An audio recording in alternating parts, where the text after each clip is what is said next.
Bom, pessoal, bom dia. 31 de outubro, 11h04 da manhã, um pouquinho atrasado nosso início do relatório em razões óbvias, né? Primeiro, a abertura do dólar e segundo, em relação à repercussão que a gente vai acompanhar a partir desse momento sobre a conclusão ou não das eleições, né?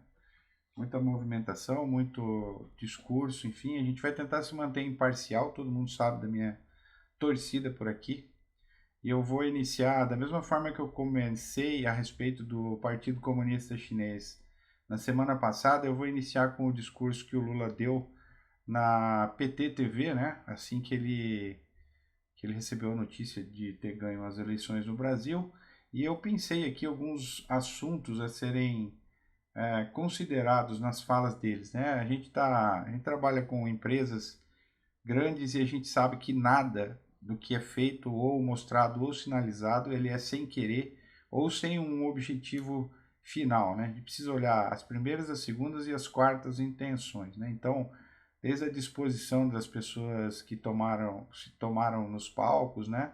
As falas que foram proferidas, todas as situações precisam ser ponderadas com bastante atenção. Eu não estou dizendo que a minha interpretação ela é correta ou errada, e sim apenas uma interpretação, né?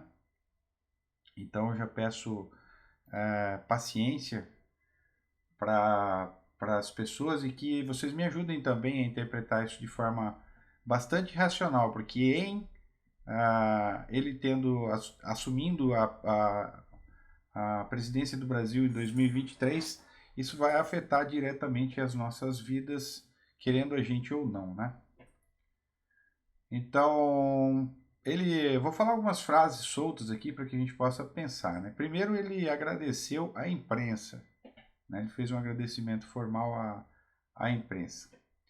Existe uma máxima da direita que diz acuse-os do que você é, né? O que é utilizado pela esquerda. Então, ele disse que nós não enfrentamos um candidato, mas a máquina do Estado, né? Então, foi exatamente ao contrário do que a gente viu nessa eleição, mas ele tomou a oportunidade de dizer isso ao contrário, que é de comum em quase todos os discursos vermelhos, né? Uma situação bastante interessante, deixa eu ver se eu pontuo aqui, ó. Esse cara que a gente está vendo aqui na setinha vermelha aqui, ó, ele é o José Guimarães. Ele é o cara que foi pego com os dólares, né?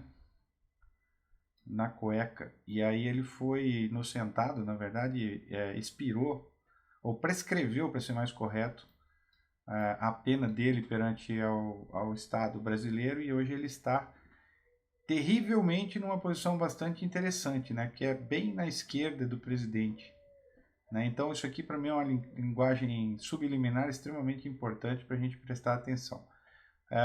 Na minha leitura ele vem como uma possibilidade de dizer tudo que a gente fez anteriormente está ok, está de acordo com o nosso modus operandi e nós vamos continuar agindo dessa mesma forma que a gente vinha no passado. E vocês me perdoem novamente se eu estiver fazendo uma interpretação errada, mas se eu ganhasse uma presidência da República do Brasil, eu não colocaria gente desse calibre aqui próximo de si, né? Mas é isso que nós estamos vendo aqui nesse momento. Tem um outro sinal importante aqui, na minha opinião. Aqui a gente tem, agora aqui o, o candidato que perdeu São Paulo, desculpa, fugiu o nome, obviamente, mas o Haddad, né? Não que fugiu o nome, mas é muita informação. Aqui a Marina Silva, né? Então, a arquirrival do PT agora está na mesma pauta. Isso aqui me dá um indício muito sério, já pulando de assunto, né? Que ela possivelmente vai assumir alguma pauta no governo aqui, com certeza, né? Vai ser rateado os ministérios e talvez ela venha como principal postulante a talvez ministra do Meio Ambiente, alguma coisa nesse sentido, né? Engraçado, uma esposa de um grande desmatador do Brasil, agora sentada à direita de Deus Pai Todo-Poderoso aqui. Vamos lá, vocês me perdoem, eu tive que passar isso, meu trabalho é interpretar isso, né, passar para vocês. Então, se foi duro para vocês, vocês imaginam eu tendo visto esse discurso ontem à noite, na hora que ele foi terminado, né? Enfim, mas vamos nos meter as informações importantes, né? A Dilma, Boulos, o MST, todos eles no palco aqui. Mas um bastante interessante que ele está tendo em foco, né? A gente não consegue ver, mas a gente tem aqui também uma outra mensagem bastante importante atrás do Lula, e bem importante porque está exatamente atrás do Lula, isso não é sem querer, como eu já disse.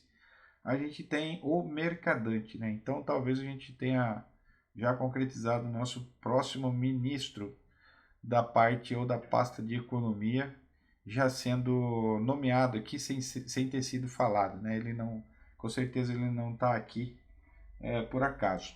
Ele é um nome controverso. Se ele fosse um candidato a presidente, estava ok. Agora ele possivelmente deve assumir essas pautas, né? Vamos lá. Ele disse que o Brasil está numa situação muito difícil e que existem dois projetos completamente opostos e antagônicos. Isso significa que ele vai mudar ou mexer com certeza em todos os avanços que foram alcançados pelo governo Bolsonaro. Ou seja, novamente, a gente vai retomar do passado, né? O Brasil, com 16 anos vermelho, ele continua dessa mesma forma e possivelmente é o que vai ser feito agora.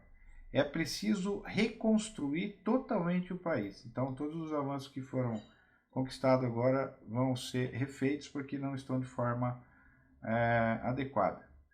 Falou a respeito do roubo da bandeira nacional, né, como se ela tivesse sido apropriada pelas pessoas que votaram. São 115 milhões de pessoas que votaram na direita, né, aproximadamente, e dizendo que ela não pertencia a ninguém e sim ao povo brasileiro, que a gente entende como eles tocam isso, né?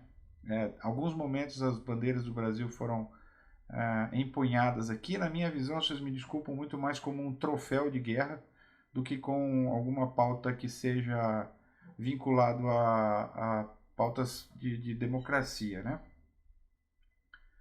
Ele falou a respeito da vitória de um imenso movimento democrático acima dos interesses das pessoas. Então, a fala por si já diz muito, né? A democracia sai vencedora. E aí, para mim, gravíssimo, né? É assim que eu entendo a democracia. E aí a gente pode lembrar de duas democracias, né? A República Democrática do Congo e a República Democrática da China, né? Também são duas democracias. A Venezuela, enfim. Então isso é bastante sintomático. É preciso que a gente lembre que o povo deseja muito mais e não menos democracia. Então, ele disse duas vezes isso. Então, dizendo que nesses moldes que ele entende como democracia, a gente pode e deve esperar mais ou mais agressivos esses cerceamentos às liberdades, as situações que foram postas até nessa reta final da eleição aqui. E eles vão buscar e trabalhar por isso. Falou outra fala extremamente séria, para mim, bastante grave, que ela deseja mais que o que as pessoas desejam, mostraram nas eleições que desejam mais de governos que vão governar suas vidas. Ou seja, aqui a gente está partindo novamente para uma pauta onde a gente vai ter que ouvir sobre mais interferência do Estado sobre as opiniões públicas, né? A gente já sabe que isso já está acontecendo já há algum tempo, mesmo com o governo tendo sido de direita anteriormente. Falou de renascimento econômico, crescimento econômico repartindo entre a população. Então, governo socialista, com certeza, então, produção para dividir isso com o povo. Ou seja, você que trabalha bastante, se conforte em sustentar os vadios. Assim que a minha leitura, me perdoem a forma de eu colocar isso. Porque é assim que a economia deve funcionar, sem perpetuar a desigualdade. Então, igualdade entre pobres e ricos, desde que todos sejam pobres. A roda da economia vai voltar a girar, como se ela tivesse parada, né? A gente enfrentou todo o processo de pandemia, com crescimento, com a menor inflação do mundo, e agora ele veio com uma retórica de refazer novamente, né? Derrubar o que foi feito e fazer novamente. renegociações das dívidas da família, e aqui juntamente com salário mínimo reajustado acima da inflação, ou seja, ele vai ter pautas de maiores em relação à distribuição de renda através de bolsas família, né? Falou a respeito dos produtores rurais, os pequenos produtores rurais, que são responsáveis por 70% do alimento que chega às nossas mesas, né? Que a gente sabe que é bem diferente disso, mas vamos lá. Falou novamente das pautas de divisão, né? As pautas divisórias entre brancos e negros, imigrantes, índios. Foi um festival de divisão social aqui, né? Que a gente já sabe como eles falam, né? É hora de refazer os laços quebrados pela propagação criminosa do ódio. Então, a gente não viu nenhum pronunciamento do nosso presidente até o momento. Possivelmente a gente deva ver alguma coisa daqui. No primeiro turno ele também demorou um dia e pouco. É bom que aí não fala besteira, mas ressaltando essas situações que a gente pode ver nesse momento. Ele falou de livros ao invés de armas, né? Uma pauta que ele possivelmente vai tomar, que é a questão do desarmamento novamente. Então é hora de baixar as armas, e que as armas matam e nós escolhemos a vida. Diga à Ucrânia, né, que está desarmada nesse momento. Trazer de volta as conferências nacionais, né? Então diga-se o Foro de São Paulo, aqui ficou bastante claro. Não interessa o partido ao qual pertencem os governadores e os prefeitos. Isso aqui é meio esquisito, mas se não interessam os partidos, então a gente tem, de certa forma, uma coisa só, né? Falou a respeito da aculturamento, né? Falou a respeito da nossa alma, então ele tem um compromisso bastante sério com a nossa alma. A Marina Silva, eu já falei para vocês, a nossa companheira. Então, para quem votou na Marina Silva nas outras eleições achando que não estava votando no PT, que tenha uma boa lição, né? Novamente sobre 2 projetos opostos do país, o que chama atenção para a gente, de onde é que ele vai buscar recursos para consolidar isso com um banco central independente, né? Então, talvez a gente precise pensar em algumas sobretaxas ou situações de imposição principalmente ao agronegócio, que é o que move o Brasil já há bastante tempo. Ele falou que o povo está com saudade do Brasil, saudade do Brasil soberano, que falava de igual para igual com os poderosos. Falou claramente com o Brasil, que colaborou com os países africanos através de investimento e transferência de tecnologia, que eu li como renda. Então, Foro de São Paulo, CELAC e Unasul. Então, aqui ele já deixou bastante claro que ele vai retomar os financiamentos dos governos vermelhos, principalmente na África, né?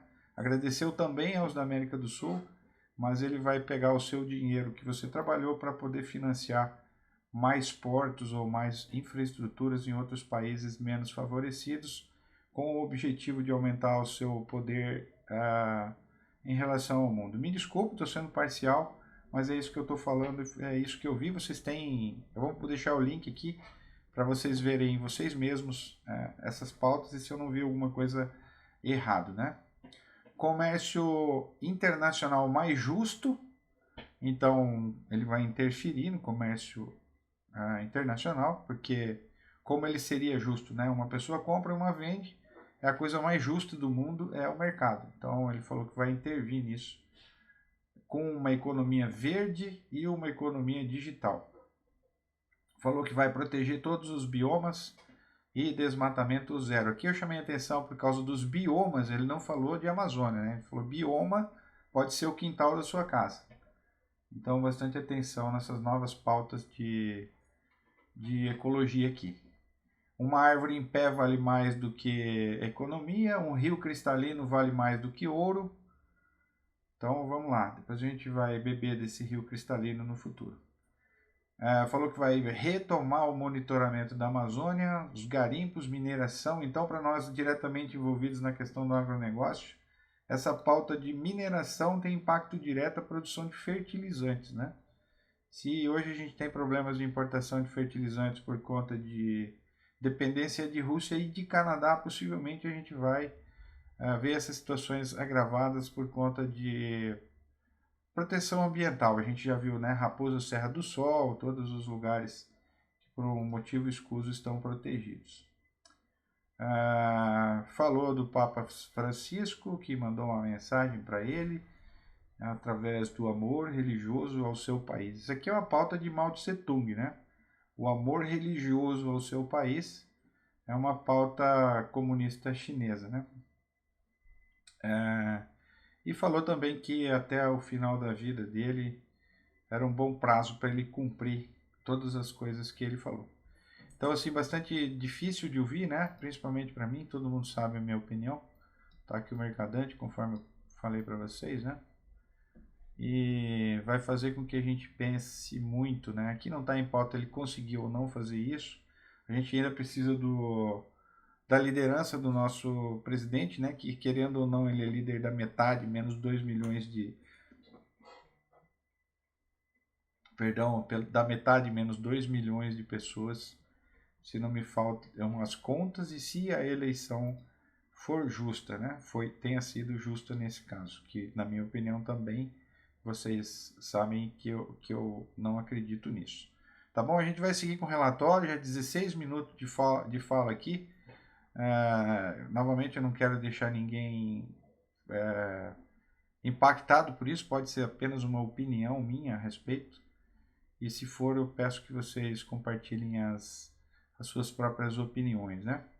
A gente vai seguir com um relatório estritamente de mercado e de gráfico aqui, para pontuar vocês a respeito do restante da semana, que vai ser extremamente difícil. E eu peço para vocês também um pouco de paciência comigo, porque a grande maioria das dúvidas que vocês têm, eu também tenho nesse momento. Tá bom? Vamos seguir com os relatórios do mercado em si.